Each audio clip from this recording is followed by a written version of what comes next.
A former Georgia district attorney has been brought up in charges related to her seemingly intentional mishandling of the case of Ahmaud Arbery, a black man who was chased down and gunned down by a couple of racists as he jogged through a Brunswick neighborhood last year. We have a picture of the DA here.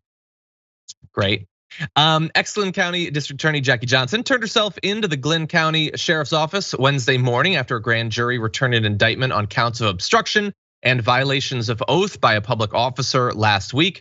She was apparently released on a $10,000 bond, with prosecutors alleging that she had used her position to delay the arrests of the man that chased down and killed the 25-year-old Arbery. So we're gonna have more details on this, but Ben, that wasn't even that long ago. It was one of the most egregious, needless deaths. The idea that someone in a position of public responsibility would try to serve as a brake on justice when it was so clear how needless this murder was. So good that they're at least pursuing some sort of charges.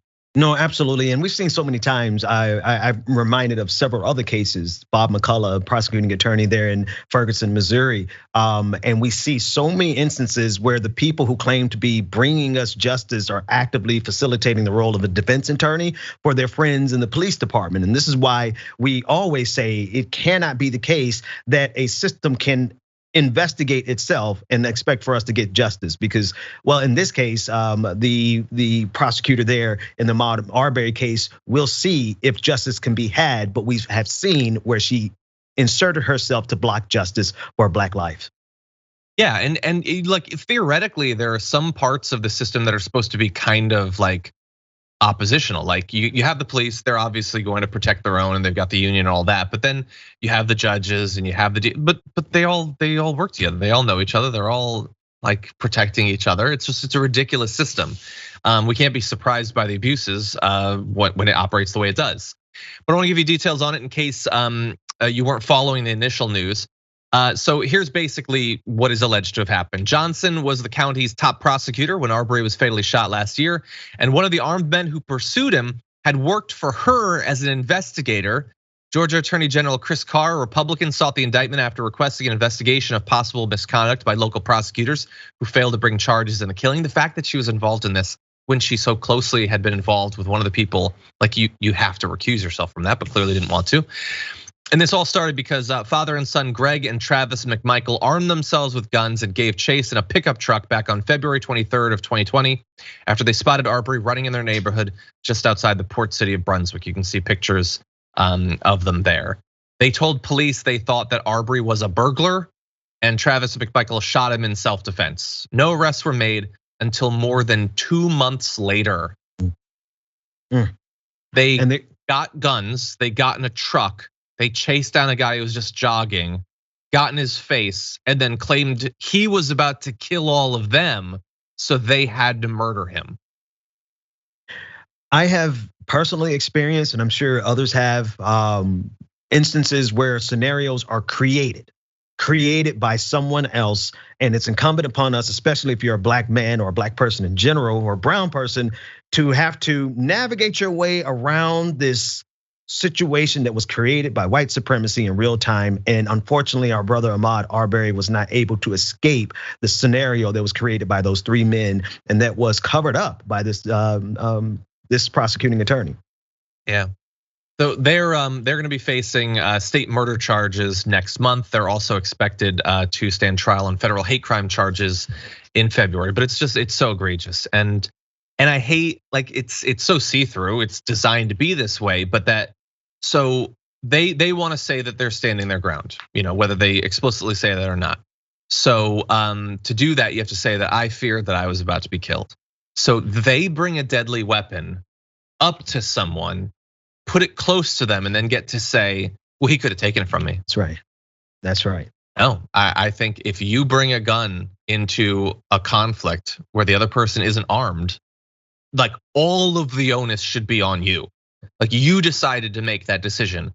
You elevated to the possibility of someone being murdered. Like, first of all, they could have not been murderous racist Kens that believe that they were the police of their region. They could have just not done any of that. But even if they had pursued him without the guns, does anyone think anyone would have died? Exactly. Does anyone think those three guys jump out and like Shang-Chi, Ahmaud Arbery beats them all to death with his bare hands? Does anyone think that? They created the possibility of deadly violence. And there will always be people like the McMichaels that will do that. Zimmerman made it possible for people to die in the conflict because he chose to bring a gun and then get all scared that it might be taken from him and used on him. And this is the most see-through thing ever. Everybody knows that that's what they're doing. The law is designed to allow for them to act that way. That's what cops do too. And so the question is, when are we actually going to exert some control of the system and change that? And start putting at least a little bit of the responsibility on the people who choose to walk around with guns.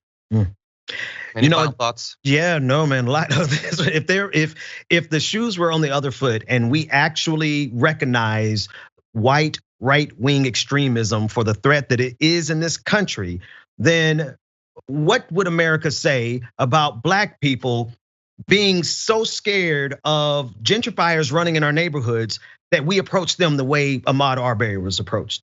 Because if we really talk about the threat, the real threat is white right-wing supremacy in this country as documented by the FBI. So should we be able to see someone running and assume that they are a threat to our community? That's what they need to think about when they do the same thing to black people. Yeah, and it's a great hypothetical, even though obviously they wouldn't be okay with it. Obviously. We know that, not for a second. It is just every bit of this is so washed in racial animus, in racial preconceptions. The fact that when this story initially broke, I don't know if you remember the excuse that was given by a bunch of right-wing racists online. It was okay, well maybe he didn't rob or whatever, but there's a video of him looking in a house that was being constructed. Yeah. So he was asking for it, even though the McMichaels had nothing to do with any of that and didn't even know that. Yeah. Okay, if there was a house being constructed, I might look. You know why? Because I like shows like Fixer Upper.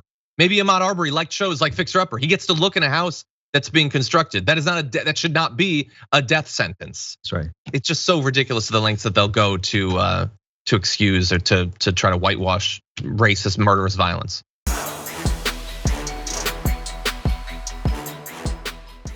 Check out the Damage Report podcast each day, wherever you get your podcasts, whether Pocket Casts or Stitcher or iTunes. You can join me as I give you the news and stories you want, with a range of co-hosts and interview guests jumping in on the fun each day. Again, that's the Damage Report, wherever you get your podcasts. And if you get them at iTunes, don't forget to rate and review. Sometimes I'll read them live on the show.